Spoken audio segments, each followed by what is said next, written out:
Eto mga bossing, bad news nga po ito para sa pound for pound king na si Terence Crawford. Ayon kasi kay legendary Golden Boy business partner na si Bernard Hopkins, hindi daw makakalaban si Terence Crawford kay Canelo Alvarez dahil wala naman daw mapapala ang Mexican star dito sa maitim na tao. Habang sinasabi naman noon ni Terence Crawford na mas gugustuhin niya daw labanan si Canelo Alvarez sa super middleweight kesa depensahan ang kanyang 4 na titulo laban kay Haron Ines. Kung matatandaan ang sinabi ni Crawford mga idol na wala raw siyang mapapala kay Haron Ines, ganun din ang sinasabi ni Canelo Alvarez na wala rin itong mapapala kay Terence Crawford. So paano yan mga idol? Samantala mga idol, sa isang boxing page na ang pangalan ay Boxing Habit, sinabi nga dito na Naoya Inoue hindi daw ito kasing laki tulad ng mga sinasabi ng mga tao na nasa bansang Japan, na ang huling 4 na laban nga raw ni Naoya Inoue mga idol ay araw nga daw ito ng Martes sa bansang Japan, kaya hindi daw ito matatawag na big time. Ibig sabihin nga lang nito mga idol na ang malalaking laban ay nasa araw na Sabado o di kaya Linggo. Yan daw ang totoong laban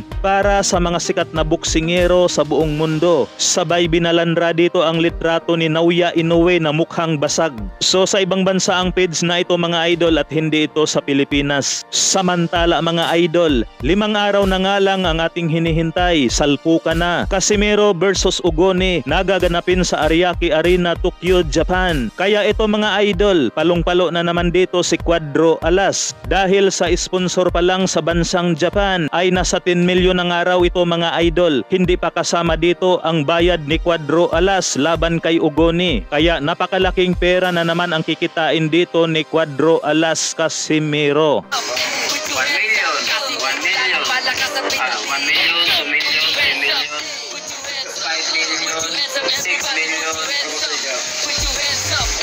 5 million, 8 million,